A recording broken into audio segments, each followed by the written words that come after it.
mula munculnya analisa politik luar negeri. Oleh saya, Laras Ayu Permai, mahasiswi program studi HI Unram. Bagaimana sih awal mula munculnya analisis politik luar negeri? Awal mulanya adalah adanya kritik terhadap unitary state actor, yaitu adanya penekanan dari realisme yang dominan pasca Perang Dunia Kedua, bahwa negara sebagai aktor utama utuh yang mengejar kepentingan nasional sangat rasional dan efisien dalam pembuatan keputusan. Negara yang dianggap aktor utama melihat realisme sebagai satu kesatuan utuh yang mewakili kepentingan nasional.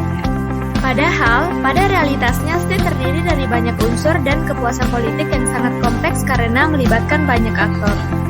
Jadi di sini, analisis politik luar negeri mencoba memecahkan state yang seringkali disebut sebagai unitary state actor. Sebenarnya, politik luar negeri dihasilkan dari berbagai faktor, berbagai komponen, dan kepentingan di dalam negeri.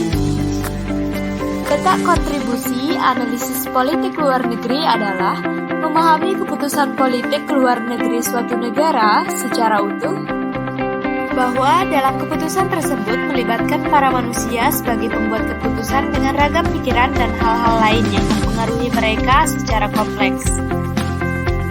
Seperti yang dikemukakan oleh Hudson dan Ford bahwa analisis politik luar negeri berangkat dari kajian tentang aktor-aktor khusus yang berpengaruh dalam pembuatan keputusan. Sehingga, yang ingin dicapai adalah actor-specific theories, bukan actor-general theories seperti yang dikemukakan oleh realisme. Pembahasan selanjutnya adalah mengenai perkembangan analisis politik luar negeri, yang kemudian dibagi menjadi 3 generasi. Sebenarnya, tidak ada batas yang jelas di antara ketiga generasi tersebut, yakni generasi pertama, generasi kedua, dan generasi ketiga. Pembagian generasi pertama dan kedua diuraikan dengan mengikuti tulisan Valery Hudson, sedangkan pembagian generasi ketiga merupakan perkembangan dari hasil pengamatan. Generasi pertama yang diperiodisasikan pada tahun 1954 sampai dengan 1974. Pada generasi pertama, ada 3 paradigma yang dipelopori oleh Richard Schneider, James Reznor, dan Margaret Spurr. Schneider mempelopori perlunya mengkaji aktor-aktor di bawah level negara. Dengan tujuan melihat keputusan politik luar negeri yang dijadikan generalisasi bagi pembuatan teori politik level menengah atau middle range theory. Dalam teori internal-external setting yang Schneider tokohi yang menekankan pengaruh faktor lingkungan atau setting dalam pembuatan keputusan, menunjukkan bahwa tujuan utama pemikiran Schneider tersebut adalah untuk memahami politik internasional melalui pemahaman terhadap apa yang diputuskan suatu negara. Dengan cara membongkar alasan atau penyebab diambilnya suatu keputusan oleh para pembuat keputusan tersebut.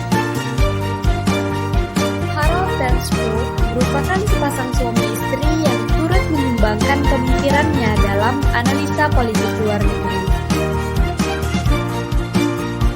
Mereka kemudian menjelaskan politik luar negeri dengan merujuk pada lingkungan psikis.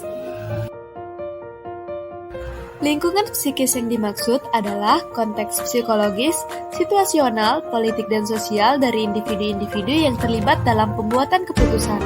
Kemudian, generasi kedua yang diperiodisasikan pada tahun 1974 sampai dengan 1993. Generasi kedua merupakan pembahasan lanjutan dari generasi pertama.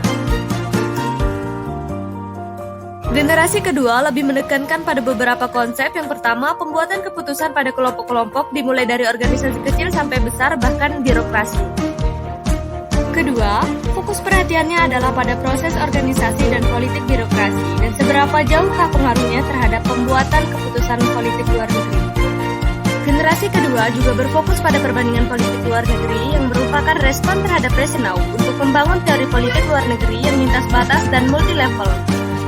Bahkan, Bahkan, faktor lingkungan sosial pun diperdalam pembahasannya, di mana para peneliti melihat bagaimana atribut nasional seperti